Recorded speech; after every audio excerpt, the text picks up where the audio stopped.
Shalom à toutes et à tous. Grâce à Midrashet Yehuda Manito, on se retrouve pour le cours du mercredi. Et Leilou Nishmat Joseph Avner Durand, Hachem Yekom Damo. Et on continue à parler du texte du Rav Kook et de Oroth Eretz Israël avec le Rav Menachem Ackerman. Bechavod Arav. Toda Rabba, Erev Tov à tous, à toutes. Merci beaucoup, Johan. Et en effet, on continue donc avec votre fidélité et aussi avec les remerciements toujours pour Menachem Bregiger qui est là et qui est le traducteur et le commentateur de Rav Aviner. Donc Toda Rabba Ishar Koach. Et maintenant, tu as intérêt à continuer à traduire parce que je crois qu'on a fini plus ou moins ce que tu as traduit. Donc si on va avoir du pain pour l'année prochaine, il faut que tu avances. Donc, en tout cas, Bezrat Hashem Blineder, comme il nous reste une Piska, et qu'il nous restera encore un cours la semaine prochaine, en principe, je pense.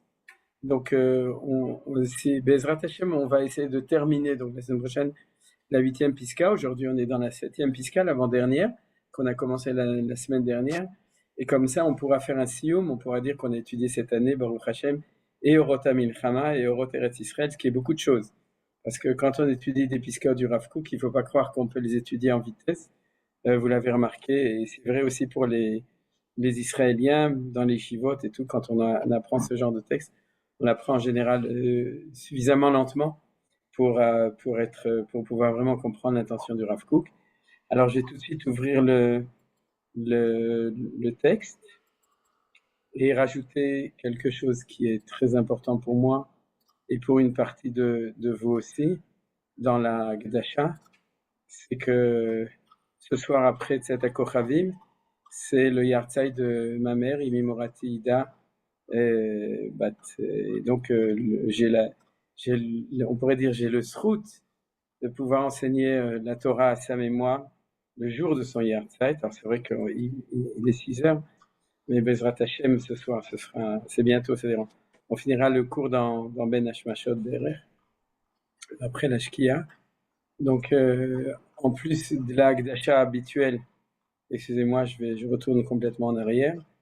En plus de la Gdasha habituelle qui est pour Yosef Avner Ben Inu Berachel Duran, אני רוצה להגיד לנשמתי ממורתי, עידה איתה, בת ברוכה והרב יהושע לויזל, שהיום בלילה, יום פקידת שנתה, comme on dit en yiddish son יארצייט, תהא נפשה צרורה בצרור החיים, לניצחון צבאינו, maintenant je continue avec la tfila et la Hagdacha habituelle, les nitzachon, et je vais rajouter, j'ai pas marqué, mais du fait que notre Rosh Memshala Bibi se trouve aux États-Unis, en face du Keisar, de l'empereur de Rome, de notre temps. Puisque celui qui dirige le monde de Edom aujourd'hui, bien que je crois que Poutine a des revendications, mais celui qui dirige le monde, c'est les États-Unis, et il représente la Malchut Edom. Donc aujourd'hui, Malchut Israël de Bibi se trouve en face de Malchut Edom. Et donc, Tfilot Miyuchadot, pour que Kadosh Baruch Hu lui mette toutes les inspirations qu'il a besoin. Il y a marqué, il y a un pasuk mefourash, Lev Melachim Yad Hashem, que le cœur des rois se trouve dans la main de Hashem. C'est-à-dire que et ça se voit, c'est-à-dire, c'est pas le Sechel de Bibi qui l'inspire, c'est le Sechel de Ribono Shel Olam. Et donc, que notre shiur et notre limoud et notre philot soient aussi la tzlachato. Il va parler aux Nations Unies, il va parler devant le Congrès, il va parler avec le président actuel, peut-être le suivant, Bezrat Hashem Trem. Alors, le nitzachon gam tzvaenu tzva הגנה לישראל נגד אויבינו, ולשמירה על כל חיילים מכל צרה וצוקה מכל פגרה, לרפואת הנפש ורפואת הגוף לכל הפצועים ולכל הנפגעים במלחמה זו, לפדיון כל החטופים והשבויים בעזה ברחמים גדולים, ולשמירה עליהם, לנקמת דמם של כל החיילים הגיבורים שנפלו במלחמתנו, ושל כל הנרצחים השם ייקום דמם, כי אתה, אדוני, הולך עמנו במלחמותינו, להושיע אותנו ולהחיש גאולתנו, כמו שכתבת בתורתך, כי אדוני אלוהיכם ההולך עמכם להילחם לכם, עם כל אויביכם להושיע אתכם, וnomar Amen. Voilà. Alors, maintenant qu'on a dit tout ça, on peut commencer le limoud. Et on va donc arriver à notre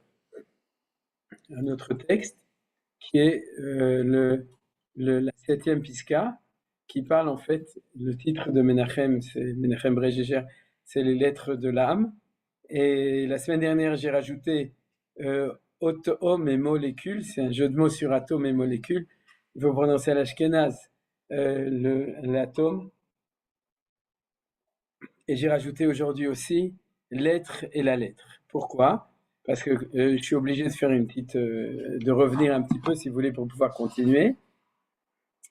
Et vous rappelez qu'en fait, au niveau, on pourrait même dire au niveau méthodologique, pour pouvoir bien développer ce qu'on a appris la semaine dernière, ce qu'on va apprendre cette semaine, il faut penser que ce que le Rav Kook avait écrit, c'était ses pensées. Je reprends ce qu'on avait dit la semaine dernière. C'était les pensées de Rav Kook, et que le sujet central de cette piska n'est pas Eretz Israël, mais c'est la notion des otiyot, puisqu'il revient tout le temps à cette notion de otiyot, de lettres. Et dans cette analyse des otiyot, le Rav Kook a donné 3 sortes de otiyot: otiyot à Torah, otiyot à Bria, otiyot, on pourrait dire, à Kedusha. C'est les lettres de la Torah, les lettres de la création, et le troisième, je veux dire, c'est les lettres de la Kedusha. On a lu le texte, mais on viendra dessus un petit peu à la fin pour quand on aura tout développé, pour mieux comprendre ce que le Rav Kook veut nous dire. Mais en tout cas, comme dans la deuxième partie, qu'on appelle les lettres de la nature, le Rav Kook nous dit que le lieu des lettres de la nature, la découverte des lettres de la nature, c'est Eretz Israël, c'est la terre d'Israël. C'est pour ça que, sans doute, son fils Rav Tzouda et ses élèves ont décidé de terminer les lumières de Eretz Israël par cette Piska 7 et aussi par la 8 qui va compléter ce qu'on est en train d'étudier. Alors, ce qu'on a vu déjà la semaine dernière, qui était la base du développement, c'est qu'il y a, et ça c'est le jeu de mots, si vous voulez, de atome et molécule, c'est que autant au niveau de la parole qu'au niveau de l'écrit, c'est-à-dire toute la parole est formée tout d'abord de lettres qui forment des mots, qui forment des phrases, ou dans la Torah qui forment des psukim, et ensuite qui nous amènent à des actions. C'est-à-dire que des mitzvot au niveau de la Torah, on a la parole et on a l'action. L'action, c'est les Kiyum Torah mitzvot. Quand on parle de la nature, il y a aussi des actions. C'est la réalité telle qu'elle est, et aussi l'action humaine, éventuellement sur le monde. Donc ça, c'est les deux premières idées du Rav Kook. Et ce qu'il avait développé, c'est que en fait, les lettres sont la neshama de toute chose. C'est-à-dire, alors maintenant, on avait vu qu'on pouvait dire, en suivant l'idée du Rav Kook, bien que ce n'est pas marqué dans ce texte, mais en se basant aussi sur d'autres sources, qu'on pourrait dire comme ça, la lettre, de même que l'atome, la molécule et la matière, c'est-à-dire, et ensuite l'action avec la matière, c'est-à-dire le mouvement et l'action de la matière. La lettre, c'est la neshama, la molécule, le mot, teiva, le mot dans la Torah, c'est le ruach, le pasouk ou la phrase, c'est le nefesh, et ensuite vous avez l'action, c'est-à-dire que la metziut, la réalité qui est active. Mais quand on est dans les mots, dans les lettres, dans les psukim, on est encore dans la spiritualité, dans la théorie des choses, ce qui est au-dessus de la réalité telle qu'elle est ici. Et là, ici, il y a un paradoxe, c'est-à-dire que on croit que la lettre, c'est quelque chose qui est, si vous voulez, sous-développé, que le mot est plus développé et que la phrase est encore plus développée. C'est vrai. C'est-à-dire au niveau de la Yetzia min hakoach el hapoal, c'est-à-dire de passer du potentiel à la réalité, la phrase est plus riche que le mot et le mot est plus riche que la lettre. Mais au niveau du potentiel, on pourrait dire de sainteté, à partir du moment où on parle d'une parole divine, à ce moment-là, ça va dans l'autre sens. C'est-à-dire qu'on est dans une situation qui s'appelle, en fin de compte, un olam hafouk, c'est-à-dire une inversion des concepts. Si vous voulez, quand vous étiez à l'école ou à l'université, ce qui était important, c'est de faire des belles phrases. C'est d'arriver à la situation de l'expression. C'est-à-dire, si jamais vous aviez mis des lettres l'une à côté de l'autre, et si vous avez mis des mots ou que les mots n'étaient pas bien, il n'y avait pas une belle syntaxe, on vous aurait reproché ça, parce que on pourrait dire qu'à partir du moment où la vision est une vision qui arrive à son summum, non pas dans la source des choses, mais au contraire dans la réalisation, dans la matérialisation, à ce moment-là, la plus grande matérialisation de l'expression, que ce soit verbale ou écrite, ça va être la phrase, et ensuite le texte, c'est-à-dire le développement. Alors que par contre, si on est dans un monde inversé, où on est à la recherche de la source, puisque la source est plus haute, d'accord, c'est pas des lettres qui ont été inventées par des Wisigoths ou des barbares, il y a par hasard dans les grottes de Lascaux, et puis ensuite des gens plus intelligents en ont fait des mots, et ensuite des gens encore plus intelligents en ont fait des phrases, des gens encore plus intelligents en ont fait des paragraphes ou des livres, d'accord, Verasot, Sefarim Arbé, non. C'est-à-dire que dans ce sens, c'est exactement le contraire, c'est-à-dire que plus on retourne à la source, plus on est proche de la Elokut.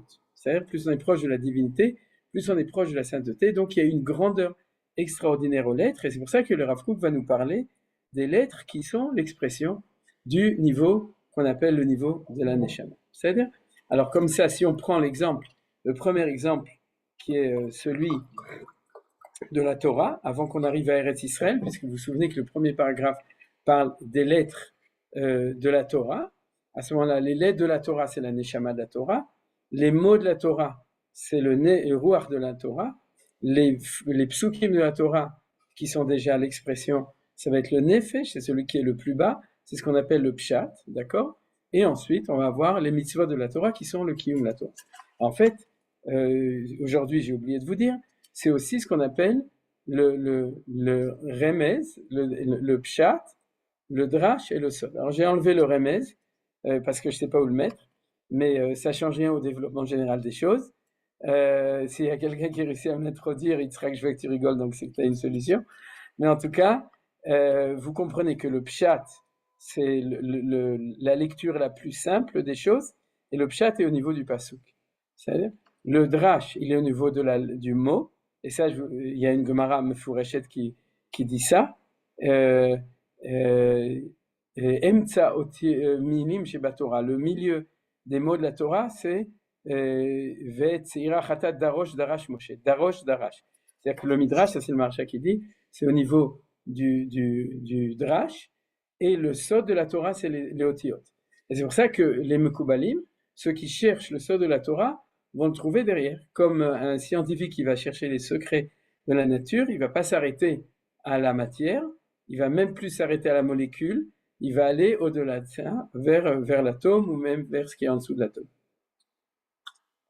D'accord, ça c'était le développement de ce qu'on a fait la semaine dernière. Et maintenant, on va encore un tout petit peu avancer dedans pour établir ce qu'on est en train de dire, encore de manière la plus profonde.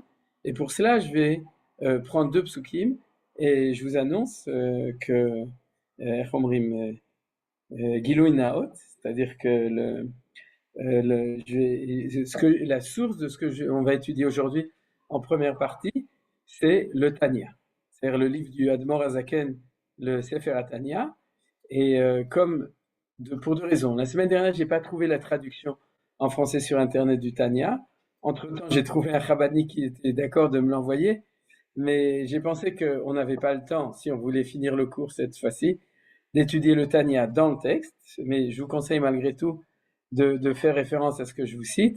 C'est que dans le Tanya, il y a plusieurs parties, et ce qu'on va étudier aujourd'hui, Beralpé, c'est un résumé des premiers chapitres d'une partie qui s'appelle Sha'ar Ayichud Ve'emuna. C'est pas la première partie du Tanya, c'est la deuxième ou la troisième partie du Tanya. Et donc, je vous signale, si vous voulez, on va le marquer ici pour que les gens le sachent. Je vais juste. Je vois qu'il y a des gens qui sortent leur Tanya. Allez-y. Shar, Ayichud, Ve'emuna, Shel, Sefer, Atania. Alors, pour ceux qui n'ont pas sorti leur livre, parce qu'ils ne savent même pas d'où vient le Tanya, mais de toute façon, ça ne va pas tellement servir, parce que je vais faire un résumé, et donc ça ne changera pas grand-chose. Si vous voulez regarder après, il n'y a vraiment aucun problème. Mais dans le chidouche du Sha'ar Yichud Ve'emuna va aller dans notre sens, mais il va nous avancer un petit peu par rapport à ce qu'on a vu déjà la semaine dernière. Alors si vous voulez, on va commencer par le plus simple. C'est 2 psukim dans le livre de Dvarim chapitre 8 qui dit comme ça, à propos de la manne. Vaya'ancha vayarivecha vayachilcha et aman asher lo yadata velo yadoun avotecha v'ma'an odiacha ki lo ala lechem levado yichya adam kal kol motza pi Adonai yichya adam. En fait, c'est un seul pasuk. Alors pour ceux qui veulent, vous pouvez toujours, comme je vous ai dit, regarder en français. Mais ce qui est important, c'est que pourquoi est-ce que Hachem nous a donné la manne? Et cet enseignement, j'ai déjà enseigné en lien avec l'enseignement constant de Manitou, qui nous parlait toujours du fait que la seule bracha minatora sûre, c'est la bracha de Birkat Hamazon quand on a mangé. C'est-à-dire, il se demandait pourquoi, et il expliquait, ou en tout cas, il demandait pourquoi, il expliquait que c'est là qu'on rencontrait le fait que Hachem donne la vie de manière permanente. Parce qu'il voulait, on ne se souvient pas le jour où on a reçu la vie, on se souvient, on a vu le jour où nos enfants ont reçu la vie, mais nous-mêmes on s'en souvient pas, et on se souvient encore moins comment le jour où Dieu a donné la vie au monde, c'est-à-dire quand il a créé le monde, parce que personne n'y était. Par contre, dans le fait de revivre de manière permanente, grâce au fait de se nourrir, nous dit Manitou, il y a ici l'expérience du fait que Akadosh Baruch Hu donne la vie au monde. Parce qu'il y a une espèce de paradoxe, c'est qu'on mange de la matière, on mange du pain, on va parler du pain puisque la Torah parle du pain, on mange du pain, et puis c'est notre neshama qui reste dans notre corps et qui vient. Vous savez très bien que pour les athées qui sont des matérialistes, en fait, le pain nourrit le corps et il n'y a pas de neshama, donc c'est pour ça qu'on vit. C'est-à-dire il y a une vie uniquement. Et pour nous qui sommes des croyants et qui nous savons que, en fait, la vie, c'est pas le corps, c'est la neshama qui est à l'intérieur du corps, parce que lorsque la neshama s'en va, alors la vie disparaît, eh bien ce qui maintient la neshama dans le corps, c'est pas a priori au niveau du pshat, nos bonnes actions, nos mitzvot, nos tfilot, c'est le pain et l'eau, d'accord? C'est-à-dire c'est en France c'est le pain, le vin et le boursin, mais chez nous c'est le pain, le vin et le saint, la sainteté. Mais en tout cas, vous comprenez que si on mange pas et on boit pas, et la respiration aussi, c'est l'air, c'est l'air de respiration, c'est l'eau et la nourriture qui maintiennent. Alors il y a une espèce de paradoxe dedans, il y a quelque chose de bizarre, et c'est pour ça que la Torah nous enseigne cette chose-là dans le livre de Dvarim à propos de la manne. Que pourquoi Hachem nous a donné la manne? Pour nous enseigner un enseignement. C'est quoi? Le man odiacha, pour savoir, qu'il n'y a pas qu'avec le pain qu'on vit, mais alcool motza pi Hachem yichiad. Alors, j'aurais dit que Dieu nous a donné la manne pour nous faire savoir qu'il peut nous nourrir avec n'importe quoi. C'est-à-dire il nous a descendu des beefsteaks en plastique et des haricots en plastique, c'est-à-dire en synthétique, pour nous faire connaître que Dieu, s'il veut, peut nous nourrir avec n'importe quoi. Ça, c'est une lecture pieuse de ce qui est marqué dans la Torah, mais c'est pas la lecture exacte. La lecture exacte, et ça c'est le Baal HaTanya qui nous ouvre les yeux dessus, c'est que si le pain fait vivre l'homme, c'est qu'à l'intérieur du pain, il y a une force vitale spirituelle qui fait que quand on mange du pain, on vit. Vous comprenez, c'est pas le pain, c'est pas la farine et l'eau qui nous font vivre, c'est la force divine qui se trouve à l'intérieur. Or, c'est ça la raison pour laquelle Dieu nous a donné la manne, parce que la manne est une nourriture qui est transparente à la présence de Dieu. C'est-à-dire que le pain, il est opaque. C'est-à-dire comme les œufs. Vous savez pourquoi les œufs? Parce que les œufs d'opaque. Et mais en tout cas, le pain, il nourrit. En fait, il a à l'intérieur de lui une énergie vitale qui ne peut être que divine, puisque la vie ne vient que de Akadosh Baruch Hu. Et cette énergie vitale est cachée par la matière qui s'appelle le pain. Et quand on parle du pain dans la Torah, on parle de toutes les nourritures. Ça peut être aussi des bananes, sadère ou n'importe quoi. Maintenant, alors qu'est-ce que Akadosh Baruch Hu a fait pour que jusqu'à la fin de l'histoire, l'homme, en tout cas, Am Israël, sache que ce qui nous nourrit, c'est pas le pain, c'est-à-dire, mais c'est la force vitale divine, la chayuta elokit qui se trouve à l'intérieur. Il nous a donné une nourriture qui était une nourriture divine, qui tombait du ciel et qui était transparent. C'est-à-dire c'était un cli qui était transparent à la lumière qui était derrière. C'est pour ça que le mot man, ça veut dire un cli, ou qu'est-ce que c'est? Il y a différentes explications. C'est-à-dire qu'ils ont vu qu'il y avait un cli, mais ils n'ont pas compris ce que c'était, parce que ce qu'ils voyaient, c'est que c'était quelque chose qui nourrissait. Alors tous les détails de la halacha, non pas la halacha, du midrash et de la Torah qui nous décrivent la manne, ça c'est un sujet en lui-même, nous montre ça, que c'était une nourriture qui était transparente à la force vitale. Et où est-ce que c'est marqué dans la Torah? C'est marqué ici. Parce qu'on nous dit, pour que tu saches, de quoi l'homme vit du motza pi Hachem, qui sort de la bouche de Dieu. Vous voyez? Voilà, ici ils ont dit le verbe du Seigneur, c'est pas mal. C'est-à-dire, de temps en temps, ils traduisent pas trop mal. C'est-à-dire, à part le mot Seigneur, mais le verbe, c'est bien. C'est-à-dire, c'est qu'en fin de compte, motzapi, c'est ce dont Dieu parle. C'est-à-dire que dans le pain, ce qui nous fait vivre, c'est la parole de Dieu. Vous avez compris? Alors ça, c'est ce que nous dit le Baal HaTanya, le Admor HaZaken. Qu'est-ce qu'il nous dit? Il nous dit qu'il faut inverser les concepts. C'est quoi l'inversion des concepts? C'est que c'est pas la matière qui est là pour soutenir la spiritualité, c'est la spiritualité qui tient la matière. C'est ce que j'ai utilisé comme expression au début, Olam Hafuch Haraiti. C'est-à-dire qu'il y a des gens qui sont arrivés dans le ciel et qui ont dit, j'ai vu que le monde était inversé. C'est quoi inversé? C'est que c'est comme un arbre qui a ses racines dans le ciel et qui a ses branches, et ses feuilles et ses fruits ici sur terre, un arbre qui est dans l'autre sens. Et c'est le secret du Ilan Akadosh de la Kabbalah, c'est-à-dire de la description de la vision du monde tel que la Kabbalah nous l'explique. C'est-à-dire que les racines sont en haut et ce qui a l'air d'être de tenir tout, l'édifice en fin de compte pas du tout, ce qui est en bas, c'est la fin, les dernières connexions d'un développement, et ces dernières connexions, c'est la matière. Mais la matière tient grâce à la parole de Akadosh Baruch Hu.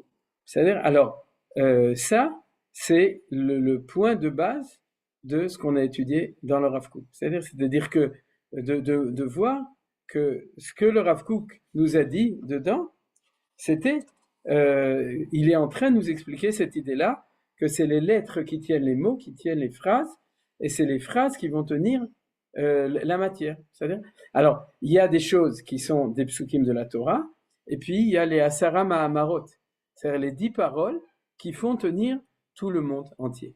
Et si jamais Akadosh Baruch Hu enlève sa parole, à ce moment-là, le monde disparaît, puisque Akadosh Baruch Hu, de manière constante, il fait vivre le monde de matière par le monde du dibour, le monde de la parole élokite.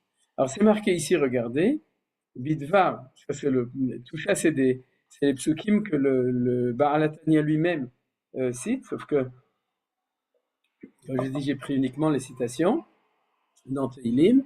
Bidvar Adonai Shamayim Naasu uveruach piv kol tseva. Vous voyez, c'est-à-dire le ruach piv et motza piv, c'est un petit peu la même chose. C'est-à-dire que le ciel a été fait avec la parole de Dieu et le ruach piv, c'est-à-dire tout kol tseva. Alors c'est pas que le ciel, c'est aussi la terre. C'est-à-dire le souffle de la bouche de Hakadosh Baruch Hu, tout ça c'est un anthropomorphisme, c'est-à-dire de même que la parole c'est aussi un anthropomorphisme, c'est-à-dire que le monde il tient sur la parole de Hakadosh Baruch Hu. Ça c'est important. Maintenant, le chidouche que rajoute le Baal HaTanya dessus, et qui est important, c'est que, et c'est le fondement de la chassidut, c'est Amechaye betuvo bechol yom tamid ma'aseh bereshit.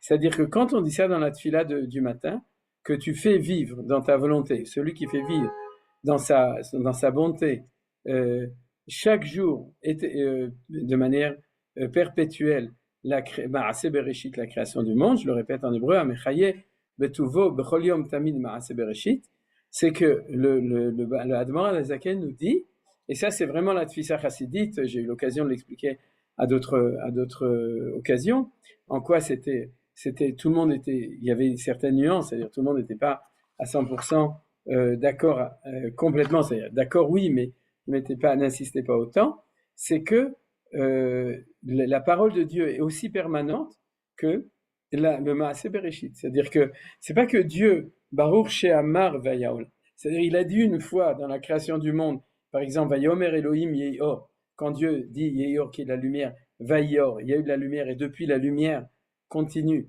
de manière indépendante. Ça, c'est une manière de voir les choses qui est plus proche de la conception de Maïmonide, c'est-à-dire où il voit une plus grande autonomie dans la réalité du monde, une fois que Dieu l'a fait vivre par sa parole. Mais dans la chassidoute, on n'aime pas ça. On aime voir Hachem présent tout le temps. C'est-à-dire qu'on veut voir, on le veut parce qu'on croit que c'est ça le message de la Torah. C'est-à-dire que Akadosh Baruch Hu, à chaque moment et à chaque instant, fait vivre chaque chose par le nom de la chose qui se trouve à l'intérieur de lui. C'est-à-dire, alors, et de ce point de vue-là, d'après le Baal HaTanya, qu'est-ce qui fait vivre chaque objet? C'est le nom en hébreu de l'objet. C'est-à-dire que si je parle, par exemple, d'une table, qu'est-ce qui va faire vivre toutes les tables, qui va leur donner leur existence? Ça va être le mot Shulchan. C'est-à-dire que quand Akadosh Baruch Hu a créé le monde, il n'a pas seulement dit qu'il y ait la lumière et ensuite les herbes, etc. Chaque fois, il a fait vivre un objet, chaque chose qui existe, il l'a fait vivre par le nom de cette chose-là. Alors, comment exactement et je vais tout de suite y revenir, c'est parce que, et c'est bien entendu, le Admor Azaken se base sur la Kabbalah. C'est pas seulement que les Otiyot sont ce qui fait vivre, et maintenant on comprend le développement du Rav Kook, d'accord? C'est-à-dire que on est pour l'instant non pas les dibrot de la Torah, c'est les paroles de la Torah, mais les Mahamarot, c'est-à-dire la parole qui fait vivre le monde, c'est-à-dire alors, en dernier recours, ce qui va faire vivre l'objet, c'est son nom, à plus forte raison une personne. C'est pour ça que le nom de la personne est tellement important, parce que le nom que les parents donnent de Ruach HaKodesh quand les enfants y naissent, alors il faut se dire qu'en tout cas, même si c'est pas l'expression totale à Neshama, parce que les parents ne sont pas prophètes, ils ont juste une inspiration, mais en tout cas, en principe, ils expriment une chiyut, c'est-à-dire une existence, une force d'existence intérieure de la personne. C'est pour ça que le nom de chacun est tellement important, et que quand on a des Rechaïm, on doit dire Yimach Shemo Vezircho, c'est-à-dire que son nom soit effacé, pas seulement sa mémoire, mais son nom, parce que si son nom est effacé, son existence est effacée. Et au contraire, si on parle de gens qui sont des tzadikim, des gens qui sont normaux, à ce moment-là, leur shem, il est très très important. Et Rav Ackerman, excusez-moi, Oui. quand on a été affublé d'un prénom qu'on n'aime pas, d'un prénom français par exemple, qu'est-ce qu'on fait? On a un prénom hébraïque, mais bon, on ne peut pas tout le temps s'appeler par le prénom hébraïque, qu'est-ce qu'on fait? Alors d'abord, c'est pour ça que j'ai fait attention quand j'ai dit ça. Les parents ne sont pas prophètes, et les gens peuvent faire Shinui Shem. Si on veut changer de nom, c'est marqué dans le Rambam, par exemple, à propos dans Ilchot Tshuva, qu'un Baal Tshuva peut changer de nom. C'est important. Parce qu'un Baal Tshuva, il change d'identité souvent. C'est-à-dire qu'il peut, pas forcément, peut-être qu'il retrouve son identité, mais peut-être qu'il découvre une nouvelle dimension, il peut changer, comme les guérim, etc. Et souvent, il y a des gens qui sentent que leur nom ne leur correspond pas, on peut. Alors, Kol Sheken, les noms étrangers, qui n'avaient peut-être pas la même inspiration de Gdusha, je sais pas, hein, parce que peut-être que même les noms en loazite, ils avaient une inspiration. Mais en tout cas, j'ai reçu un nom, et il s'avère que c'était le premier pasuk de ma parashat Bar Mitzvah. Parce que je m'appelle Olivier en loazite, et le premier pasuk, c'est Shemen Zaitzar Katit Lamaor. Donc, et mes parents ne le savaient pas. Zichronam Libracha, quand ils m'ont donné mon nom, ils ne savaient pas quelle serait ma parashat Bar Mitzvah. Donc, ouais, mais au moins, c'est bien, Olivier, ça fait, tandis que le mien, c'est pas pareil. Le mien, ça fait coronaire, tu vois ce que je veux dire. Donc, c'est pas vraiment quelque chose que vous aimez, quoi. Hein, voilà. Oui, mais vous pouvez l'enlever si vous dérange. Ouais. Merci beaucoup. Mais le nom hébreu, c'est plus embêtant. Il faut faire attention. Mais on peut rajouter, on peut aller chez. C'est pour ça que souvent, quand les gens veulent faire Shinui Shem, ils vont chez des tzadikim qui ont une vision pnimite des choses, puisque vous comprenez pourquoi, c'est ce qu'on est en train d'étudier. C'est-à-dire qu'on peut supposer qu'un gadol d'Israël, quand on lui demande, alors il voit derrière aussi la mahout, l'essence qui se trouve derrière. Voilà. Merci. Beseder, besimcha rabba. Top. Alors, ce que je voudrais rajouter à propos de ça, c'est que si une parenthèse qui n'est pas une parenthèse, c'est un développement, mais qui n'est pas marqué dans le Tanya, en tout cas dans ces chapitres du Ishar Yichud de Vaimuna, c'est que si la force de Dibour, c'est l'origine du koach, de la présence de vie qui se trouve à l'intérieur des choses, quand on parle de Dibour à Eloki, alors le fait que l'homme a été doué de parole, c'est quelque chose qui est extrêmement profond. C'est-à-dire, alors ça c'est des choses qu'on a aussi appris et que vous apprenez à d'autres occasions, mais c'est pas grave de le faire maintenant, surtout qu'on est dans le mois de, disons, on est Ben Hametzarim, on est entre Shiva Asar Betamuz et Tisha B'Av, et ça, c'est ce que nos sages nous ont dit. D'abord, j'avais entendu une fois de Ben de Gross, et après je l'ai entendu aussi chez Manitou, sur le Kuzari, que les 4 niveaux d'existence qui sont Domem, Somer, Chaim et Daber, et ensuite Navi, c'est les 5 niveaux qui sont comment on appelle ça, Domem, j'ai oublié. Somer, c'est le végétal, le minéral, le végétal, l'animal, l'humain et ensuite le prophète, parce qu'il y a 5 niveaux d'après Kuzari, mais en tout cas il y a 4 niveaux que tout le monde connaît, et c'est des niveaux de parole. La preuve, c'est qu'en hébreu, le mot minéral, qui vient du mot miné, le khatoul, je crois pas, c'est-à-dire quand votre chat est en train de râler, on appelle ça un minéral, mais je sais pas d'où ça vient le mot minéral, mais en tout cas en hébreu ça s'appelle domem. Domem, ça veut dire silencieux. Des mines, des mines. Ça vient des mines. Oui, c'est logique, oui. Tu as raison, merci. Ouais, c'est-à-dire que le minéral, c'est ce qu'on creusait et on sortait les minéraux des carrières. C'est-à-dire, alors ça s'explique. Oui, tu as raison. C'est sûrement ça. Mais en tout cas, chez nous, le mot se dit domem, et domem, vaïdom Aaron, ça veut dire silencieux. C'est-à-dire que bien que c'est pas vrai, parce que dans tout Teilim, on voit que les étoiles, elles chantent, et que la terre, elle chante, et que le soleil chante. Tout le monde chante, et aussi dans comment ça s'appelle ça, j'ai oublié, Perishira. C'est-à-dire, dans Perishira, tout le monde chante, c'est vrai, tout le monde chante. Tout le monde parle et tout le monde chante, mais c'est d'autres musiques. Mais en tout cas, c'est le plus silencieux de tout. C'est une musique qu'on n'entend pas. L'oreille de l'homme n'entend pas la parole du minéral. Par contre, le végétal, on commence un petit peu à entendre. L'animal, il parle, mais il faut que Hachem ouvre sa bouche pour qu'il arrive à un niveau d'expression que l'homme peut entendre. C'était le cas de Piaton, la bouche du Haton de Bilam. C'est-à-dire, cette semaine, on a découvert que l'animal aussi avait une parole possible, et ensuite c'est l'homme. Mais le seul qui est écrit avec une parole qui est au niveau de la Elokut, Vitem qui Elokim, c'est-à-dire d'arriver au niveau de la Elokut, c'est la capacité de s'exprimer, c'est Hachem que Dieu a créé, c'est l'homme, à part les niveaux supérieurs comme les anges, les malachim.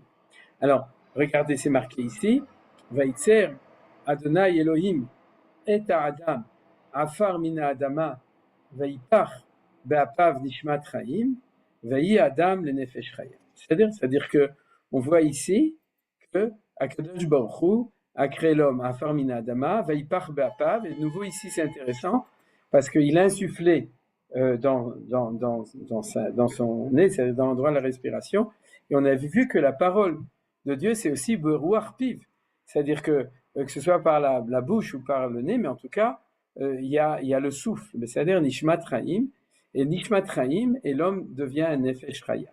Or, le Targum à Yerushalmi nous dit, c'est quelque chose qui est connu, Nefesh Chaya, le Ruach Memalea, Memalela, c'est-à-dire un esprit qui parle. Memalela, c'est de l'araméen. Donc, quand on dit que l'homme est un être vivant, c'est parce que c'est un être parlant. Et Manitou répétait tout le temps, l'homme ne s'appelle pas l'homo sapiens, l'homme pensant, mais l'homme parlant. C'est-à-dire que c'était ce qui nous faisait la différence entre nous et les philosophes. Pour les philosophes, il faut être penseur, et puis pour nous, il faut être capable non seulement de penser, mais d'exprimer la pensée par la parole, c'est-à-dire de sortir la pensée au niveau de la parole, et c'est à ce niveau qu'on est Bemadriga, au niveau de ressembler, le Tselem Elokim, c'est-à-dire de ressembler à Kadosh Baruch Hu. Ce qui est intéressant, là-dessus je voudrais rajouter qu'il y a un point intéressant, c'est que ce que j'ai commencé à vous dire, c'est que le char, le Baal Atania, et là il se base sur des enseignements qui l'ont précédé, le Rambam au début de la Torah et Chazal dans les Midrashim, ils disent que toute la Torah, c'est des noms de Hakadosh Baruch Hu. Et quand vous regardez la Torah, ça se voit pas. C'est-à-dire qu'on voit pas que tous les mots de la Torah sont des noms de Hakadosh Baruch Hu. Alors, le Baal HaTanya, il explique les choses de cette manière-là. C'est que les lettres, des mots qui font vivre chaque chose, sont toutes les lettres du tétragramme de Shem Havaya Baruch. C'est-à-dire, et comment on fait ça? Par transmutation, développement, tout ce qui est marqué dans la Kabbalah. Le milouï du milouï, la gematria, et toutes sortes de choses qui sont je dirais des techniques, mais c'est des techniques qui sont dans la Kabbalah, qui permettent de développer n'importe quelle lettre et n'importe quel mot. Et il nous dit qu'en fin de compte, tout vit comme ça. C'est-à-dire, si tu dis Shulchan, lui, il utilise le mot Even dans le Sha'ar Yichud Ve'emuna. Even, ça veut dire une pierre. C'est-à-dire parce que sans doute, il veut aller au plus minéral possible. Mais moi, j'ai utilisé l'exemple de Shulchan. Tous les mots viennent des 4 lettres de Shem Havaya, avec les transformations qui se font selon un certain développement, qui permettent d'arriver à une table, ou à une plante, à une fleur, à une rose, ou bien à un lapin. C'est-à-dire le mot arnevet, c'est-à-dire ou shafan, c'est-à-dire c'est un développement de ça. Alors regardez, quand on reprend avec les idées de la physique, quand on pense que tout tient en gros, parce qu'il y a un tout petit peu plus sur 3 choses, le neutron, l'électron, le proton dans l'atome, et qu'on se dit que dans le monde entier tient sur les 4 lettres du Shem Havaya, c'est tout à fait logique. Vous comprenez, tout se tient. Parce que ça, c'est Nishma Taneshama chez le Kol Havaya. C'est la Neshama de toute existence, puisque c'est le mot exister en lui-même. Ce qui est intéressant, c'est que ici aussi, vous voyez, vous avez par exemple Vayehi Adam, et le mot Vayehi, c'est toutes ces lettres-là, c'est les lettres de Shem Havaya. Yud Ke Vav Ke se trouve à l'intérieur du mot. Ça veut dire que lorsqu'on dit que l'homme, il va devenir Nefesh Chaya, c'est-à-dire qu'il va devenir un être vivant, alors on va, le Maasé, dire qu'il y a à l'intérieur de lui, de manière beaucoup plus découverte, le nom de Dieu. D'ailleurs, Hagav, qui va être, à part le Vavaïpour au début, c'est un Yehi. C'est-à-dire, il a été créé au passé, mais avec un potentiel de développement. Mais Yehi, c'est-à-dire, il va devenir. Et le Yud, c'est toujours le Yud du Hatid. Parce que, vous vous souvenez, c'est-à-dire que c'est-à-dire dans Hayya, dans le passé, il y a un Yud, Ové, il n'y a pas de Yud, et dans Yiyé, dans le futur, il y a 2 Yudim. C'est-à-dire que dans les 4 lettres du tétragramme, le Yud, c'est Tamid al-Shem Hatid, c'est sur le nom, sur le temps du futur. C'est-à-dire que l'homme est un parlant en développement. C'est-à-dire, il n'est pas parlant immédiatement, contrairement à Kadosh Baruch Hu, qui est le Baruch She'amar, c'est celui qui parle et qui crée le monde. C'est-à-dire, mais lui, il est en développement. Et même le mot, et ce qui est intéressant, c'est que les lettres, regardez aussi, je vais dire 2 choses sur les Arba Motzaot Apé. Arba Motzaot Apé, c'est surtout ceux qui sont linguistes, ils connaissent très bien ça. Mais il faut savoir que quand vous étudiez la Pnimiut Torah, ça revient tout le temps, ces choses-là. C'est-à-dire que vous serez pas étonné, Bezrat Hashem, quand vous étudierez les Kitvei Hari, les écrits du Hari, donc ça va, j'imagine que pour la plupart de vous, ça va arriver bientôt, pour ceux qui n'ont pas encore commencé. Mais en tout cas, je ne dis pas ça par dérision. Hein. Bezrat Hashem, de toute façon, vous étudiez plein de choses qui sont liées avec Pnimiut Torah, dans la mesure où vous écoutez des rabbanim qui sont liés à ça, comme disait Manitou. On n'a pas besoin d'étudier la Kabbalah, il faut étudier avec des rabbanim qui ont étudié la Kabbalah. Alors juste, je vous préviens que moi, je ne suis pas un grand, je ne connais pas beaucoup par rapport à ceux qui connaissent vraiment. Mais, et ce n'est pas par modestie, c'est la vérité. Mais en tout cas, il y a 4 Motzaot Apé. Les 4 Motzaot Apé, ça veut dire qu'il y a d'abord l'air qui sort, c'est le Ruach. C'est-à-dire, et ensuite, il passe une transformation qui permet la parole. Bon, il y a les cordes vocales, mais je parle après ça. Il y a les otiot qui sont garoniot, groniot. C'est les lettres qui sont dans le... Je crois que c'est guttural. Hein, c'est ça, guttural. Je crois qu'il y avait un gars qui disait groniot, c'est ceux qui grognent. Et ensuite, il y a les chechiot. Chechiot, c'est ceux qui sont dans le palais. Ensuite, il y a les lechoniot, les lingual, quelque chose comme ça. Labial, Besséder, merci. Et ensuite, il y a ceux qui sont sur les sfataïm. Alors, comment on dit en français? C'est ceux-là, les labiales, non? C'est les labiales. Alors, ceux qui sont sur la langue, c'est les tongales. Seder, non? Quelque chose comme ça, non? Comment on appelle ça? Le de, le te, etc. Seder. Alors, c'est Rabba Motzer Tapé. D'après la Les Kabbalah, linguales. Lingual, Les linguales. la les latine, linguales et ensuite la les latine, buccale, etc. Mais Il y en a vous avez 5. remarqué qu'en français, une safa, on appelle ça une langue, et en hébreu, une safa, on appelle ça une lèvre. C'est-à-dire que, en fait, pour que la langue soit exprimée complètement, il faut qu'elle arrive jusqu'au safa. Mais dans le développement, plus les lettres sont à l'intérieur, plus elles sont profondes et plus elles sont proches de la racine. Or, toutes les lettres de Shem Havaya, Yud Ke Vav Kei, sont des lettres qui sont guéroniotes. C'est-à-dire qui sont au niveau de du... Ah, ça y est, j'ai oublié de nouveau. Comment on dit Yitzhak, vas-y. Guttural. Menachem, vas-y. Ouais. Guttural. Ah voilà, guttural. Guttural. Alors, les lettres gutturales, c'est les lettres les plus fondamentales. Donc, Shem Havaya et Vayehi, etc. Et même le Het de Haya, oui, il est aussi guttural. Et le Aïn aussi. Seulement, la différence, c'est qu'ils sont le début de la sortie du guttural vers l'extérieur. Ils s'entendent. Le Hey, il s'entend pas C'est au tellement. niveau de la glotte, en fait, que ça se Ouais. passe. Ouais, d'accord. C'est-à-dire qu'ils sortent dans la galoute, la guelotte du guttural. Et donc, et ça veut dire quoi? Le Het et le Aïn sont les premières expressions de la sortie, parce que le Aleph ne se prononce pas, le Hey, c'est l'air qui est dedans, le Vav, c'est le O ou le Ou, c'est rien du tout, et le Yud, qui est le plus profond, c'est aussi quelque chose qui est très très profond. Alors, donc, on voit ici que Vayehi, c'était encore au niveau de l'être, et Nefesh Chaya, c'est-à-dire de vivre, c'est de mettre un Het au lieu du Hey, c'est-à-dire qu'on transforme le Hey, qui est l'existence la plus profonde, l'Iyot, en l'Ichiot. Et l'Ichiot, c'est que ça, du Hey au Het, ça sort un tout petit peu, et c'est que là, que la possibilité de la faute apparaît.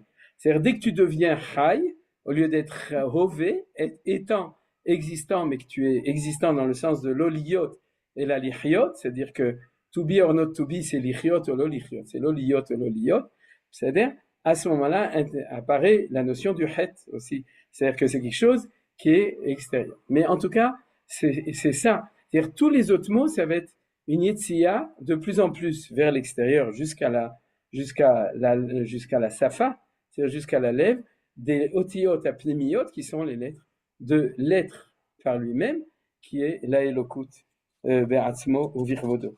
Voilà, je crois que Begadol, j'ai expliqué ce que je voulais expliquer à propos de ça. Et on peut même, pour l'instant, un petit peu... Non, on va pas fermer parce que je vais retourner au texte. Peut-être, on va voir. Pour l'instant, je vais le fermer. On va voir après si je le rouvre. C'est-à-dire...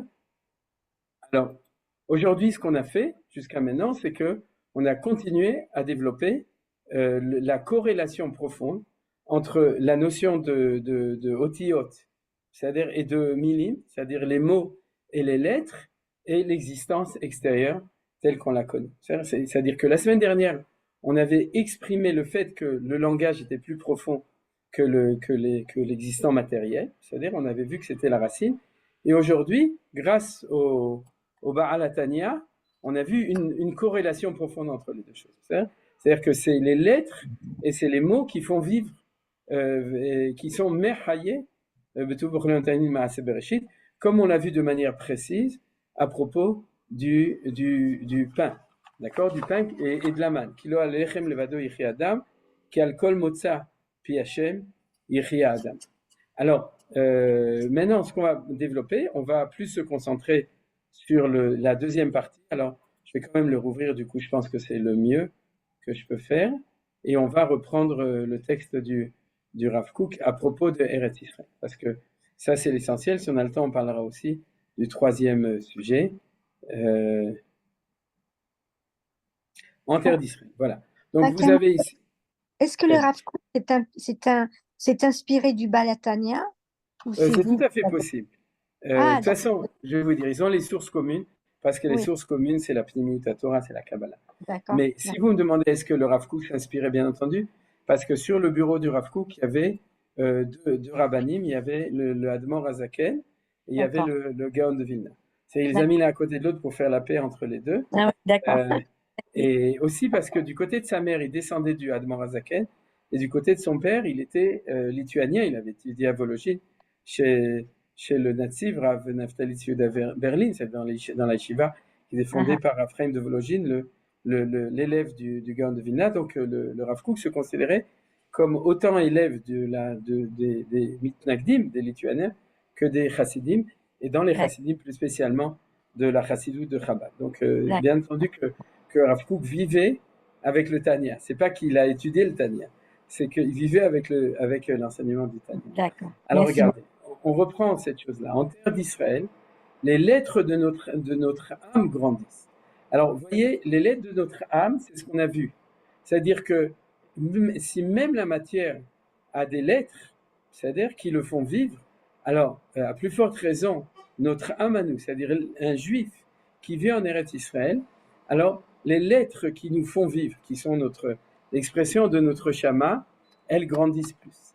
C'est-à-dire, tu fais ton aliyah, c'est-à-dire non seulement la sornout t'aide un petit peu à t'installer, mais le jour où tu commences à habiter en Eretz Israël, alors les lettres de ton âme, c'est-à-dire que ton essence profonde grandit de plus en plus, donc tu grandis entre la Shema.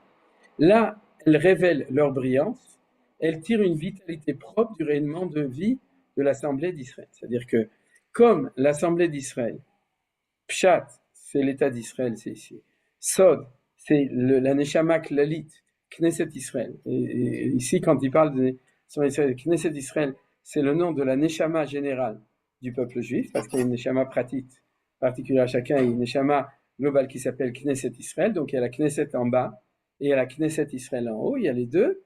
C'est-à-dire, alors, comme tu fais partie, tu habites en Eretz Israël, donc la terre d'Israël et le lieu du peuple d'Israël et de sa Neshama, comme tu es ici, alors tu tires une vitalité. La vitalité, c'est ce qu'on a vu. C'est que les otiyot, c'est ça qui fait vivre toute chose. Comme on en avait vu avec Motza Pi Hashem Yichi Adam. C'est-à-dire que toute la chayut sort de ces otiyot. Et dans notre âme, on a des otiyot. C'est-à-dire, et Dafka dans la Neshama, comme on a vu, parce que s'il parlait du Ruach, il en parlait des mots qui grandirait. C'est-à-dire, et là, il parle des otiyot. Et la brillance, c'est aussi la même chose. Parce que, si vous voulez, il y a un point qui est très important, c'est que le monde est opaque. C'est-à-dire, et qu'il cache la lumière. C'est un secret qui est marqué dans la Torah, qui est valable pour l'homme, mais qui est valable pour toute chose, qui est le fait que quand on est sorti du Gan Eden, alors le monde a arrêté d'être transparent à la lumière de Dieu, et il est devenu opaque. C'est ce qu'on appelle la différence entre Kotnot Or et Kotnot Or. C'est-à-dire qu'avant, on était transparent à la lumière, et donc ce qu'on voyait en nous, c'est de la lumière, et après, ce qu'on voit en nous, c'est la peau, l'épiderme. C'est-à-dire que le but de la Torah, c'est d'être capable de rendre le plus possible transparent l'épiderme, c'est-à-dire le or. Le or, c'est le pshat, puisque le mot pshat, ça veut dire aussi peau, c'est la même chose. Le Maral explique ça. Le pshat de la Torah, c'est la peau de la Torah. C'est-à-dire, et le or de notre corps, c'est notre épiderme. Et à l'intérieur, on a une neshama, et on ne voit pas notre neshama. Eh bien, quand tu es en Eretz Israël, on pourrait dire la matière devient moins opaque, elle devient plus transparente à la lumière qui se trouve à l'intérieur d'elle par le fait d'être en Eretz Israël. Alors Rav Kook continue, donc on a ici l'explication des 4 choses, l'être, âme, brillance, je vais le mettre aussi en bleu, et vitalité. C'est-à-dire, elles sont alimentées directement au secret de leur création originelle. Vous avez compris? C'est-à-dire, c'est comme la manne, au lieu que les Juifs en Eretz Israël, ils sont alimentés par le Movila Arti pour boire de l'eau et par Angel pour manger du pain, c'est-à-dire Angel c'est déjà assez, c'est pas mal, parce qu'Angel ça veut dire c'est un ange, c'est Malachim, donc c'est un niveau déjà important, mais c'est plus haut que Berman. Berman c'est le barman, donc c'est moins haut, mais à moins que ce soit le Be'erman, c'est celui qui donne le BR, Oulaï, il faut regarder. Mais en tout cas, vous comprenez ce que ça veut dire. Quand tu viens en Eretz Israël, il y a des écorces ou des recouvrements qui sont du niveau du or, qui deviennent plus transparents, et on est plus alimenté par ce qui vient depuis la création originelle. La création originelle, c'est tout d'abord la Neshama, ensuite le Ruach, le Nefesh, et ensuite le corps qui se crée à l'intérieur du ventre de la mère. L'air du pays d'Israël suscite la croissance fraîche de ses lettres de vie, dans une splendeur magnifique, une agréable amitié, une intrépidité retentissante, joyeuse et emplie d'un flot de sainteté. Alors là, c'est là que le Rav Kook devient lyrique, parce qu'il donne plein de très jolies choses, mais ce qui est important à l'intérieur de ça, c'est qu'il a répété tout le temps « Avira d'Eretz Israël marqué ». L'air de Eretz Israël, il rend intelligent. Alors, c'est pas qu'on va avoir plus de prix Nobel ou de gens qui vont gagner aux Olympiades de mathématiques et de physique internationale, comme ça s'est passé hier et avant-hier. Non, c'est vrai aussi, il n'y en a que 11 médailles, mais en tout cas, c'est pas ça. C'est que le mot avir, je vous l'avais déjà dit, la racine du mot avir, c'est or, c'est la lumière. Donc, on revient au même thème, c'est que derrière le or, c'est-à-dire derrière la peau des choses, il va y avoir le or. Et quand tu es en Eretz Israël, tu deviens plus metoukat, mieux au niveau de la relation entre le Aïn et le Aleph, entre la peau et la lumière, entre la matérialité et la spiritualité qui lui donne la vie à l'intérieur d'elle. C'est-à-dire, et c'est pour ça que l'air du pays va susciter la croissance fraîche de ces lettres de vie. Ils vont grandir et dans une splendeur magnifique et emplie d'un flot de sainteté. C'est-à-dire, alors ensuite, il y a des psukim. L'espoir de voir la beauté d'une terre chérie, le désir ardent de la terre d'Israël font croire ces lettres de sainteté, les lettres de vie proprement israéliennes qui sont dans l'intérieur de notre être, ils les font croire d'un grandissement spirituel intérieur. L'un y est né et l'autre espère la voir. Et de Sion dira, celui-ci et celui-là, ils sont nés, et lui, l'Éternel, établira à Sion en haut, l'Éternel comptera dans les peuples, celui-ci y est né, c'est là. Alors tout ça, ce qui veut dire, si on l'a vu la semaine dernière, c'est qu'il veut rajouter le fait que les gens, même s'ils n'habitent pas en Eretz Israël, s'ils sont liés profondément, comme on a vu dans la pisca d'avant, alors ils peuvent recevoir cette chose. Mais nous, ça ne nous intéresse pas tellement. Je vais vous dire pourquoi. Parce qu'aujourd'hui, tout le monde peut revenir en Eretz Israël, en tout cas pratiquement, et ceux qui ne peuvent pas, Bezrat Hashem, vont bientôt pouvoir. Donc, il faut, et puis la plupart de nous sommes en Eretz Israël, donc il faut comprendre ce qui nous arrive. Alors, qu'est-ce qui nous arrive? Alors, je vais maintenant, dans les quelques minutes qui nous restent, on va l'expliquer. Ce qui nous arrive, c'est que de même que quelqu'un qui étudie la Torah, c'est la première partie, à ce moment-là, il s'approche des otiyot et l'okiyot par la Torah, c'est-à-dire il s'approche de la neshama du monde par la Torah, c'est-à-dire et par les mitzvot, le Rav Kook avait vu, c'est-à-dire les mitzvot, c'est l'action matérielle, mais grâce à la Torah, le limud Torah, etc., et les otiyot de la Torah, alors il arrive à la lumière éternelle, à la lumière de Dieu. Mais il y a une autre manière, et qui n'est pas conditionnée par la Torah. C'est ça qui est incroyable. C'est-à-dire que je vais dire les choses très clairement. Un Israélien, un Juif israélien, qui est un tzaddik, qui se conduit comme il faut en Eretz Israël, même s'il n'est pas religieux, c'est-à-dire un tzaddik pas religieux, par exemple, il fait la guerre, il paye ses impôts, il est yachar, il est honnête, etc., alors il a un problème, il lui manque la Torah. C'est-à-dire, mais il a un avantage par rapport à ceux qui ont la Torah et qui ne sont pas en Eretz Israël, c'est qu'il découvre la Elokut par le fait qu'il habite en Eretz Israël. C'est-à-dire, vous avez compris, c'est ça qu'il est en train de dire. Le fait même qu'il habite en Eretz Israël fait qu'il est dans une situation où l'apparence extérieure de l'existence s'estompe de plus en plus devant la connaissance de la Elokut. Alors, la différence, c'est qu'il n'est pas capable d'expliquer. C'est un bon sabbat, il va le vivre, mais comme il n'a pas les mots pour le dire, alors il va dire des mots généraux, ou bien il va chanter des chansons qu'on lui apprend, Davinu Chai, Am Israël Chai, Mashiach, mais il ne va pas avoir les mots de la Torah pour le dire.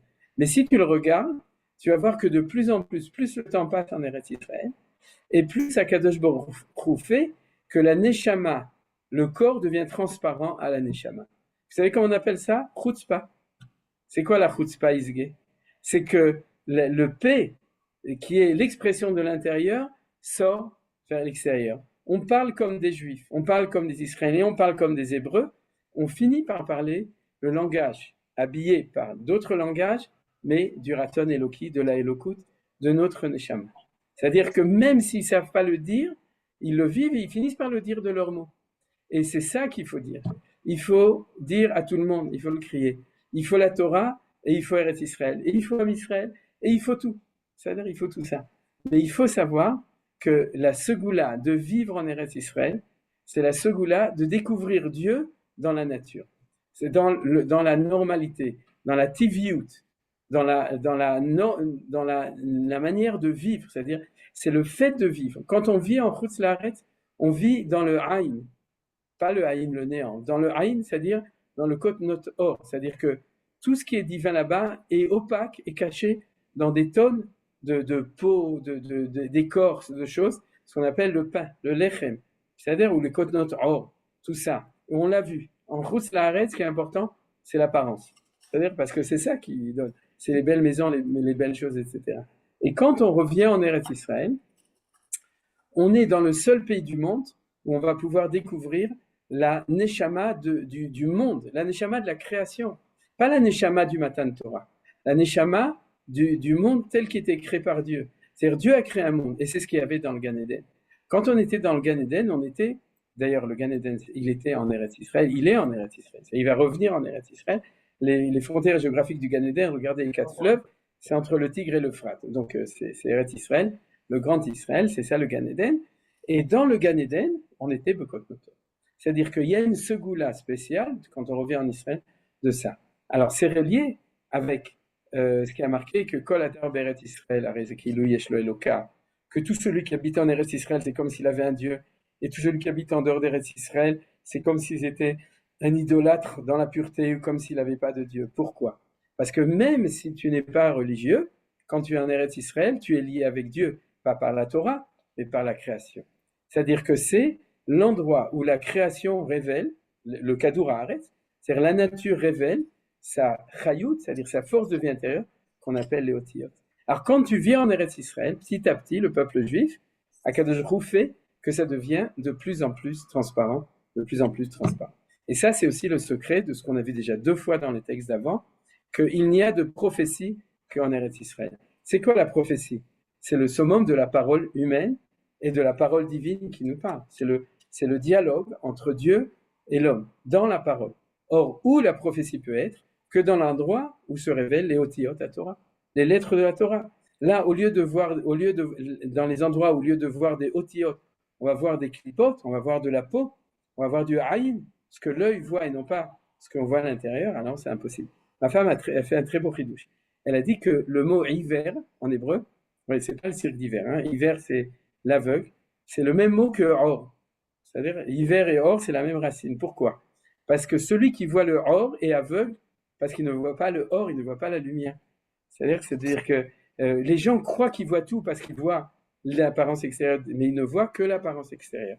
Et en Eretz Israël, ça s'épluche, Baruch Hashem. C'est-à-dire que petit à petit, d'abord on a un très beau pays, c'est-à-dire le Haïn est aussi beau, comme dans le Gan Eden, Nechmad, Laskil, Vetov, le Marais, etc. C'est-à-dire tout est beau au niveau du Haïn, mais tout est beau parce que non seulement il est beau extérieurement, mais parce que derrière l'extérieur, il y a l'intérieur. C'est comme quand on dit que quelqu'un qui est beau, parce qu'il a une belle chama, ça arrive souvent. C'est-à-dire que sa beauté, c'est pas seulement sa beauté esthétique, c'est aussi parce que c'est quelque chose qui reflète le or pnimi. Le or reflète le or. Et donc, c'est ça qui se passe quand on revient en Eretz Israël. Alors, on a terminé le cours. Je voudrais terminer par une dernière petite idée à propos de ça. C'est que le Rav Kook nous a parlé de 3 dimensions. Il y a celle de la Torah, et c'est un drache de moi, hein, vous l'acceptez ou vous l'acceptez pas. La Torah, on peut l'étudier partout, parce que c'est la Torah. C'est-à-dire, on l'étudie partout. C'est-à-dire que dans la Torah, Dieu va se révéler la lumière intérieure, il va nous enlever l'apparence extérieure et nous permettre de découvrir l'intériorité des choses par la parole de Dieu et Bechina dans la dimension de Melok Olam Kevodo. La lumière de la nature, elle se trouve en Eretz Israël. C'est-à-dire, et ça, c'est la vertu qu'on vient d'apprendre de Eretz Israël. Et puis la lumière directe qui descend du ciel, qui arrive jusqu'en bas, c'est la 3e partie du Rav Kook dont il parlait, et c'est celle qui était éclairée, vous vous souvenez, dans le pectoral de Choshen du Kohen Gadol, puisque c'était des lettres qui étaient éclairées, et qui se trouvent au Kodesh HaKodashim. C'est là où Yaakov Avinu a vu les anges qui montaient, qui descendent, c'est-à-dire c'est là le Tsinor, Yachar, le plus intense, dans lequel se trouve la lumière de Dieu, dépouillée de tout ce qui est autour. Et Aaron a Brit, d'ailleurs, le mot Aaron, ça vient du mot Or, ça c'est le Maharal qui le dit, on l'a déjà appris, c'est-à-dire que si vous voulez, Ça, c'est l'endroit de la lumière de la plus intense. Donc, on a la lumière universelle de toute la terre qu'on peut découvrir, c'est la Torah. Il y a la lumière de la nature, de la création du monde, c'est celle de Eretz Israël. Et puis, il y a la lumière intense, on pourrait dire, de Shem, de Akadosh Baruch Hu lui-même, qui est celle du Choshen HaMishpat, qui se trouve dans le Kodesh HaKodashim. Alors, pourquoi je vous dis ça? Parce que je pense que c'est ce qu'on dit dans la Kedusha. Parce que dans la Kedusha, c'est-à-dire, on dit comme ça. On dit d'abord Kadosh, Kadosh, Kadosh. Hachem, j'ai oublié. Ouais, c'est Vakot. Melo, Kol Haaretz Kevod. C'est-à-dire, et là on dit Melo Kol Haaretz. On veut dire tout le pays d'Israël, mais on peut dire ça ressemble à l'expression Melo Kol Haolam Kevod. C'est-à-dire, on voit la Kedusha de Hachem, tout d'abord dans le monde entier, d'après le Rav Kook et d'après la Torah. Ensuite, on dit Baruch Kevod Hachem Mimekomo. Alors, c'est un drash des deux côtés, et au niveau de la Kedusha, de la Tfila de la Kedusha, et au niveau du texte du Rav Kook, c'est qu'il y a le Kevod Hachem qui se révèle, Mimkomo, c'est-à-dire en Eretz Israël.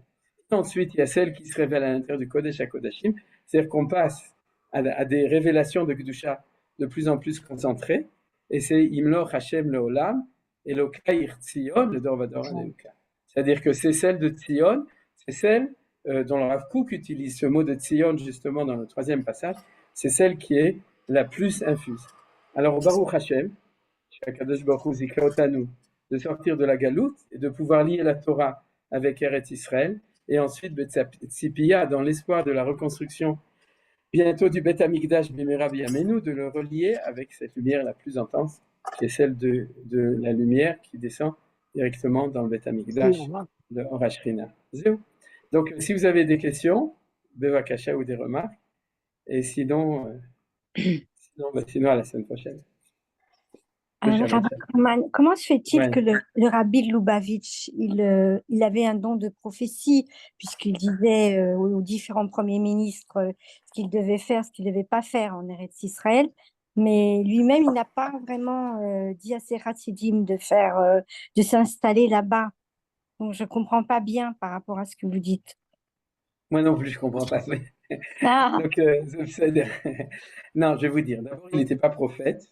Il avait oui, Ruach HaKodesh. oui, ah, Mais il d'accord. avait un haut niveau de Ruach HaKodesh. La prophétie, c'est qu'en Eretz Israël. Et Ah, comme d'accord. d'après ce que je J'ai confondu comprends, alors. 770, c'est pas Eretz Israël.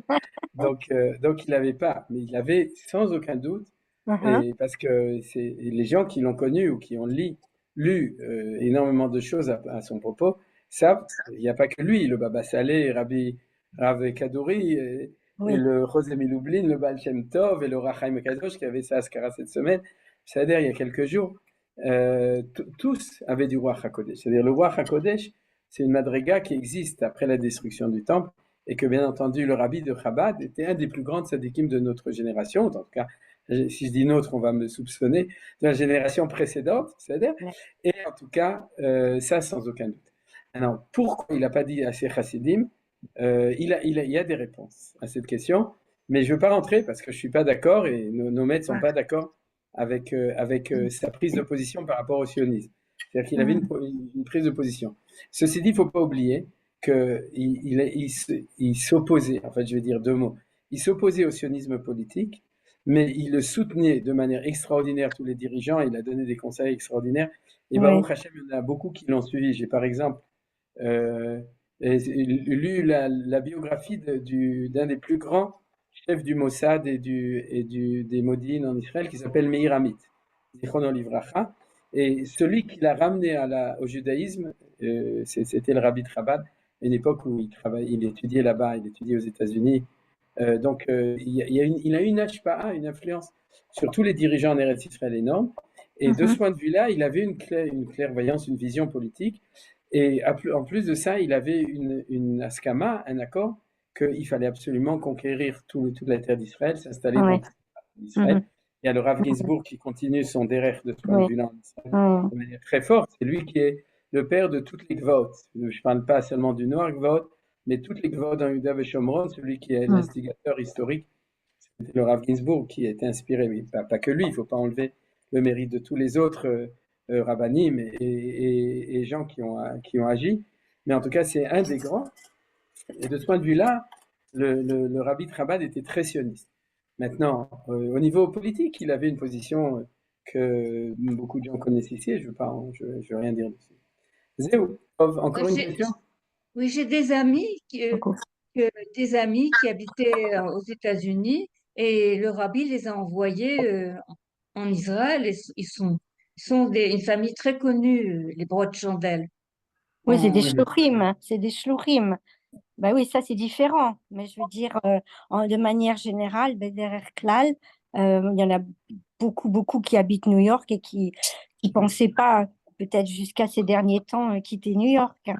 Ouais. Alors, je vais vous dire un grand secret que tout le monde connaît, c'est qu'actuellement, pratiquement tous les jeunes de Chabad en Israël, ils sont à l'armée. Ah ouais, c'est Mais bien. si vous regardez, vous avez l'histoire de Hachem Ikom Damo, celui qui est tombé, il est de Kfar Chabad, et j'en ai beaucoup marronné. Il Ouais. faut savoir que les Chabadikim, ils sont, quand on parle des Haredim qui vont pas à l'armée, c'est pas le cas des Chabadikim, il y en a de plus en plus qui vont à l'armée. Donc il faut pas, disons que comme chaque groupe, il a ses bonnes choses et ses choses sur lesquelles qui sont aussi bonnes, mais auxquelles on n'est pas forcément d'accord. D'accord, Donc, merci beaucoup. encore quelqu'un? Qui veut dire quelque chose? Yitzhak, non, ok, c'est d'air, tant pis, là, Nora. Azak Baruch. Ah, il y a Rina qui veut dire quelque chose, je crois. Il y en a trop à dire, on ne peut pas dire. Alors, tu sais quoi? On commence le cours la semaine prochaine. Non, on n'en finit avec pas. les remarques que tu as. Mais si, pourquoi pas? Après qu'on ait digéré. Une chose. De toute façon, ce texte du Rav Kook est de Malas. C'est un texte très très profond. Mais j'espère que vous avez apprécié l'enseignement de Rav Kook.